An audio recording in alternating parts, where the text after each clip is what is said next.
Good afternoon. In today's episode of Stand Up for Jehovah, we're going to have a consideration of the WUSHTA, as an old gentleman used to call it in my previous congregation. And the WUSHTA that we're going to consider is the notorious 15th of July 2011 one that called apostates mentally diseased. Now, I'm not actually going to touch on that too much, but I thought we'd take a skip through the rest of the article because it's absolutely brilliant. It's called Will You Heed Jehovah's Clear Warnings, and it starts off like this. A road sign that is pointing in the wrong direction is not just misleading, it is potentially dangerous. Is this a common problem faced by Jehovah's Witnesses, that they regularly come across road signs pointing in the wrong direction and are perplexed and in fear at what might happen if they follow this road sign? It goes on. Imagine that a friend warned you that an evil man had deliberately changed a sign in order to cause harm to unwary travellers. What is this? A friend? An evil man? It's like something out of a children's storybook. It's got such unidimensional characters, isn't it? Hasn't it? You've got a friend or a good person, and then you've got an evil man, or a bad person. So, going back to it as a children's storybook, once upon a time, an evil man deliberately changed a sign in order to cause harm to unwary travellers. In what universe is this ever likely to happen? Skipping down to paragraph 3, do not follow false teachers. It's got another one of these great examples that you can really relate to. Picture yourself on a journey in an arid land. Okay, so maybe you're walking down Death Valley in the Grand Canyon, or maybe you're walking in Greece in the middle of August out in the countryside, or southern Spain. It says you spot a well in the distance and head for it. Well, the places that I've mentioned, you're not likely to spot wells in the distance. How far away have you walked that there aren't any shops or houses or standpipes or access to normal drinking water? Anyway, you spot a well in the distance, we're clearly in the 12th century here, and head for it, hoping to get some water to quench your thirst.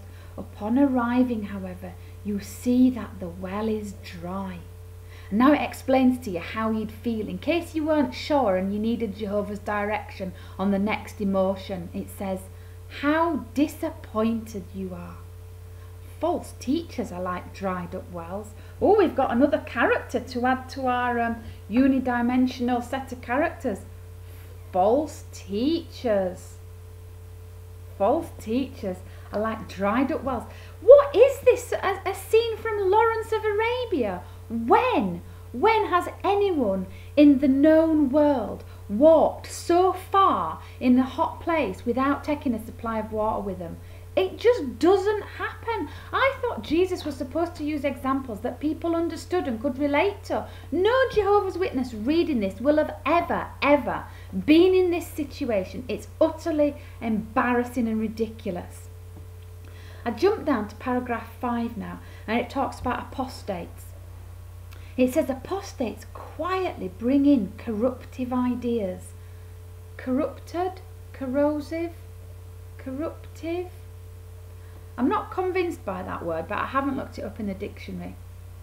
It's probably a word, but I don't like it. It doesn't run smoothly. So it's talking about how apostates, like smugglers, it says they operate in a clandestine manner, like they've got some evil cape and they come into the kingdom hall and go, psst, psst, do you want to know a dirty story about 607? Or, psst, do you want to know something filthy about 1914? What's the difference between smuggling in corruptive ideas and asking a genuine question, a genuine, open, honest question that you get a ridiculous answer to, and so you ask it again and you ask it again until the elder that you're asking says, I wouldn't continue talking about that, you're on dangerous ground. And I know people that have had that said to them, you're on dangerous ground there, sister. What? Asking a question? Danger? What? Are we on quicksand? What are you talking about? So there you go, and it goes on to talk about apostates as mentally diseased. I've got to read it out to you because it's the whole reason I looked this article up. You know what the doctor means if they tell you to avoid contact with someone who's infected, it said, and you would strictly heed his warning. Well, apostates are mentally diseased and they seek to infect others with their disloyal teachings. They're not just like poorly people, they're like rabid people. They're frothing and they want like vampires, they want to bite you and pass it on. In chapter 7, paragraph 7, it says, can you recall how you felt when you first learned these and other precious truths?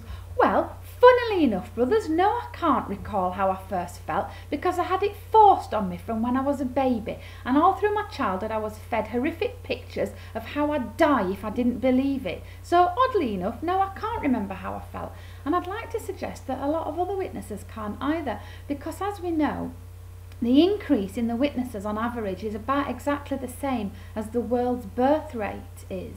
And so unless they're having a lot less babies and bringing people in, they aren't really increasing through bringing people in. So I would suggest that there are less and less people that can recall how they felt when they first learned these precious truths, because it's just children having it forced on them. Do not follow false stories, it carries on, and it gives some examples of the kind of false stories that Satan invents to try and deceive you. Consider some examples, it says in paragraph 12. Anything goes, right or wrong. It is determined by how you feel.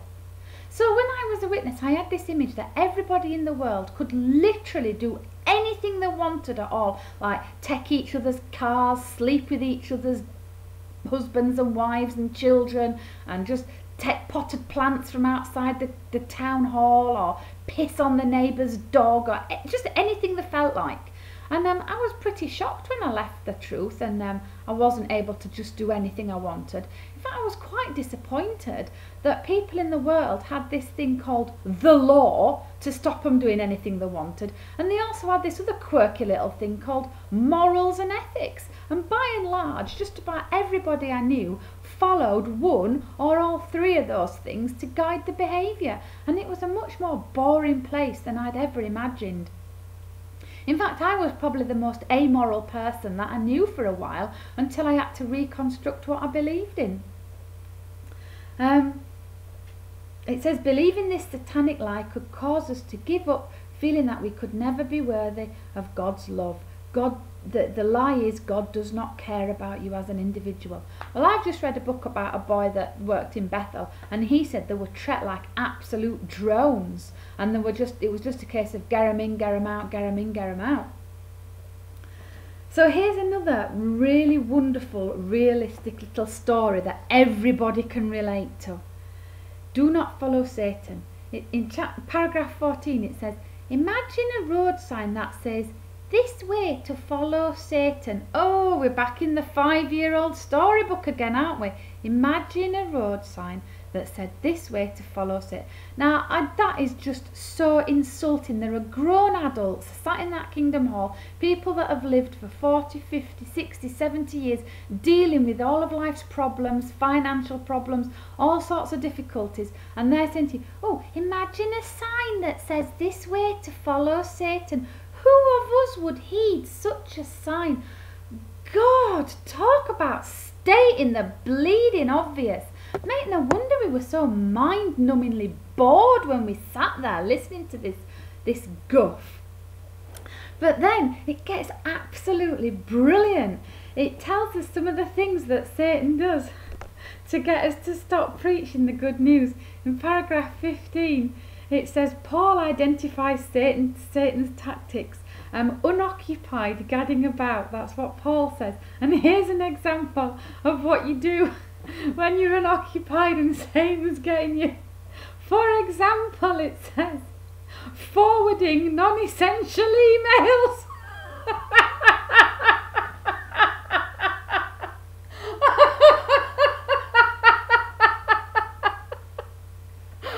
Forwarding non-essential emails.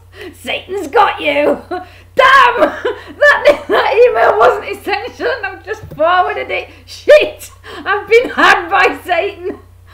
all the wonderful, interesting, devious and enjoyable sins you could commit forwarding non-essential emails. You've been had by the devil. And then it carries on. It says, make it your aim to mind your own business. And it quotes the scripture. It says, show personal interest in others, but do so in a way that respects their privacy. Well, that's a hard tightrope wire to walk, isn't it? Show personal interest, but respect their privacy.